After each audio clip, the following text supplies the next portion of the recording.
This is a lecture from OpenTuition.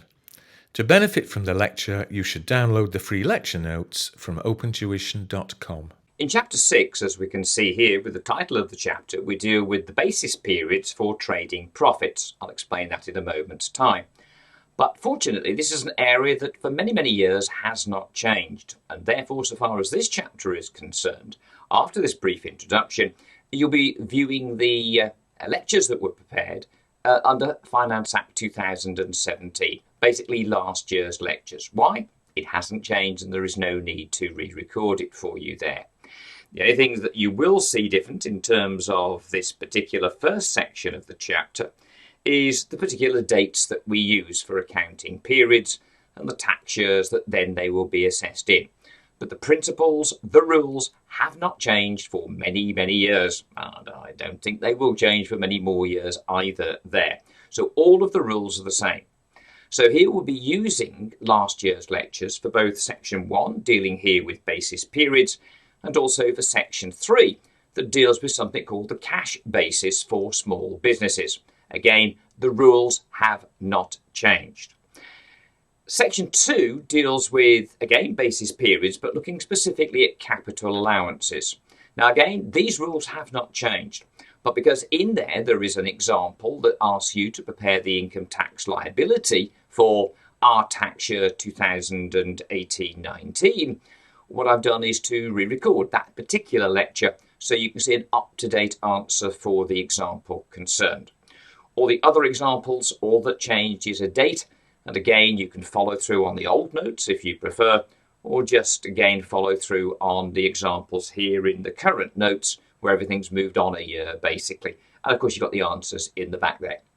But we have still made available to you the notes from FA 2017 upon which these lectures are based, and you can use those to go along with the lecture if you choose. But the principles, the rules have not changed. So for Section 1, basis periods, for Section 3, cash basis for small businesses, you will be seeing, as I say, the lectures recorded last year because nothing has changed. When you deal with Section 2 in here, basis periods for capital allowances, that I've re-recorded, not because, as I say, the rules have changed, because they haven't, but simply because the example doesn't just focus on capital allowances for accounting periods.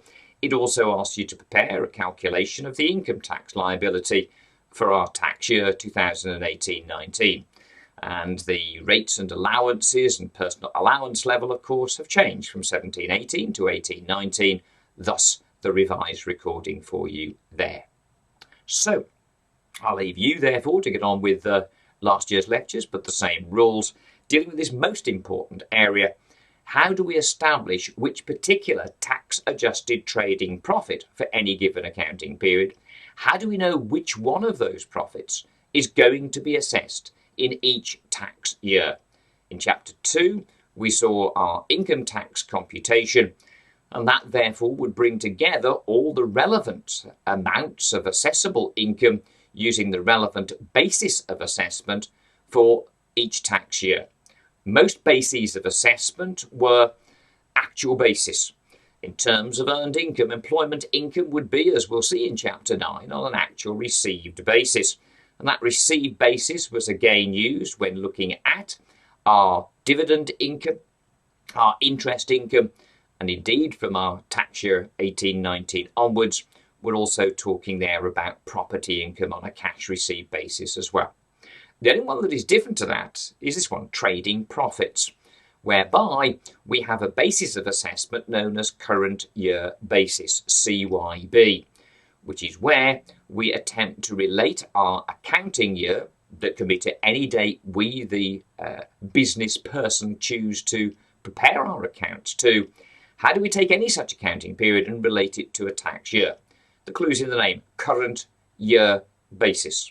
So in any given tax year, for us it will be the 2018-19 tax year, of course, now in our exams, then we want the particular accounting year that ends in that tax year, i.e. between the 6th of April 18 and the 5th of April 19.